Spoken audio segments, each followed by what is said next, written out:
పెట్టుబడులకు సంబంధించిన అంశం. రేవంత్ రెడ్డి గారిని ఎందుకే అన్నాను కదా, కుక్కతో ఒక గుండ్రాయి కట్టిన సక్కగా కాదని చెప్పడానికి అబద్ధాలు ఆడి అధికారంలోకి వచ్చినాడు. ఇప్పుడు అదే అబద్ధాలు ముఖ్యమంత్రి అయిన తర్వాత కూడా కొనసాగింపుకు పాల్పడతా ఉన్నాడు. అదేం కంపెనీ అండి? గోడి కదా, గోడి ఇండియా. ఆ గోడి ఇండియాకు 8,000 కోట్ల రూపాయల పెట్టుబడులు పెట్టబోతుంది అని చెప్పని దావోస్లో రేవంత్ రెడ్డి గారు అగ్రిమెంట్ చేసుకున్నట్టుగా మనం వార్తల్లో చూసినాం. కొంచెం లోతుగా వెళ్ళి మీరు రీసెర్చ్ చేయండి. మీరు కూడా చదువుకున్న వాళ్ళు, మేధావులు ఉంటారు. మీరు గూగుల్లో కొట్టి ఆ కంపెనీకి ఉన్నటువంటి ఒక బ్యాలెన్స్ షీట్స్ ఏంటివి, ఫైనాన్షియల్ డీటెయిల్స్ ఏంటి, దయచేసి ఒకసారి చూడాలని చెప్పని నేను కోరుతా ఉన్నాను. దాని authorize share capital 1.5 crore. Paid up capital is less than 75 lakhs. దాని మొత్తం యాన్యువల్ ప్రాఫిట్ అండ్ లాస్ అకౌంట్లో 27 లక్షలు చూపెడతా ఉంది. దాని 31% ఆఫ్ ద షేర్ను ఇంకో కంపెనీకి కూడా అమ్మేసినారు ఫర్ 50 crores of rupees. ఈ మొత్తం మీద 100-150 కోట్ల రూపాయల విలువ లేనటువంటి, 1 కోటి రూపాయలు కూడా యాక్చువల్ ఆపరేటింగ్ రెవెన్యూ లేనటువంటి గోడి మీడియా 8,000 కోట్ల రూపాయల పెట్టుబడులు ఎట్లా తెలంగాణలో పెట్టబోతుందో రేవంత్ రెడ్డి గారు దయచేసి చెప్పండి. చెట్ల మీద ఇస్తార్లు, గోది ఇండియా చెట్ల మీద ఇస్తార్లు కుట్టినట్టుగా ఎట్లా మీరు ఈ లెక్కలు చెప్తా ఉన్నారో తెలంగాణ సమాజానికి దయచేసి అర్థం చేయించాలని చెప్పని ఈ సందర్భంగా నేను కోరుతా ఉన్నాను. ఇది తెలంగాణ ప్రజలను మోసం చేసినట్టు కాదా అని చెప్పని.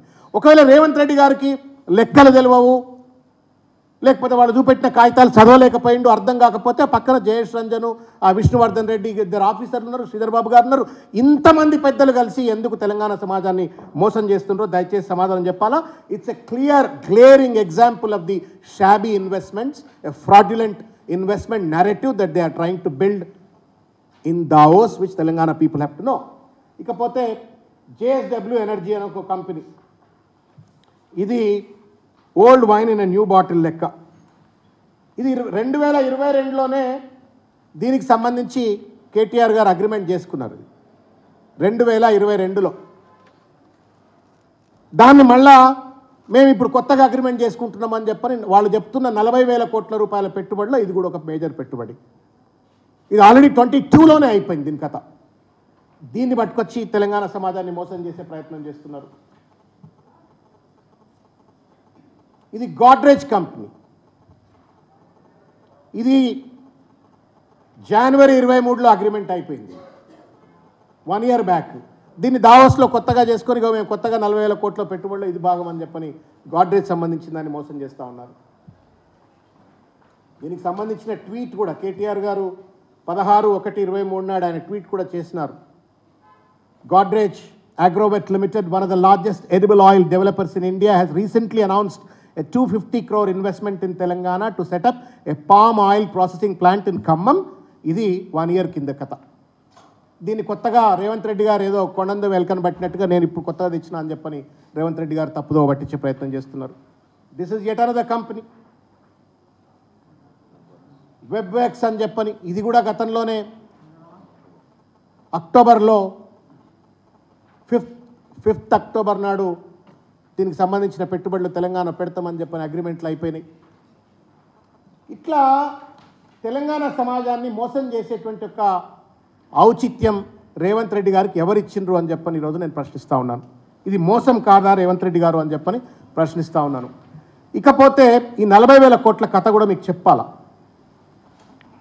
సింపుల్ లెక్కలు ఇవి. 12,000 కోట్ల రూపాయలు అదాని పెడతా అన్నాడు. గోడి ఇండియా 8,000 కోట్లు అంటే 20,000 కోట్లు అయిపోయినాయి. JSW ఎప్పుడు 2023లోనే 1 year బ్యాక్ అగ్రిమెంట్ అయినటువంటి ఒక JSW ఇప్పుడు రేవంత్ రెడ్డి గారు 9,000 కోట్లు అని చెప్పి నేను చూపెడతా ఉన్నాడు. వెబ్ వర్క్స్ ఏదైతే ఉందో 5,200. ఇంకా మిగతా చిన్న చిన్న ఇప్పుడు ఇంతకుముందు చెప్పిన గాడ్రేజ్ ఆ లెక్కలు తీస్తలేను నేను, ఇంకా 270-250 కోట్ల లెక్కలు తీస్తలేను.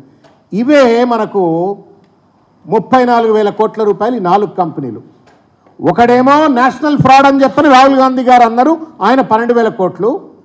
మిగతా అంటే 1/3 ఆఫ్ ద 40,000 crores 12,000 crores అంటే 1/3 ఆఫ్ ద ఇన్వెస్ట్మెంట్స్. ఇక మిగతా గోడి ఇండియా అసలు వారికి అథరైజ్ క్యాపిటల్ లేదు, చెట్ల మీద ఇస్తాలు కుట్టినట్టు చెప్తా ఉన్నారు. JSW పాతదే, వెబ్ వర్క్స్ పాతదే. ఇట్లా అబద్ధాల పునాదుల మీద పెట్టుబడులలో కూడా అబద్ధాలు ఆడితే ఎట్లా రేవంత్ రెడ్డి గారు? పెట్టుబడులలో కూడా అబద్ధాలు ఆడితే ఎట్లా? రాజకీయాల్లో అబద్ధాలు ఆడినరు, అధికారంకి వచ్చిండ్రు, ప్రజలు నమ్మిండ్రు, ఓట్లేసిండ్రు, మీకు వాగ్దానం ఇచ్చిండ్రు, మీ వాగ్దానాన్ని ఫుల్ఫిల్ చేయండి, నమ్మిండ్రు, ఓట్లేసిండ్రు. But then why are you lying now even sitting on the position of the chief minister?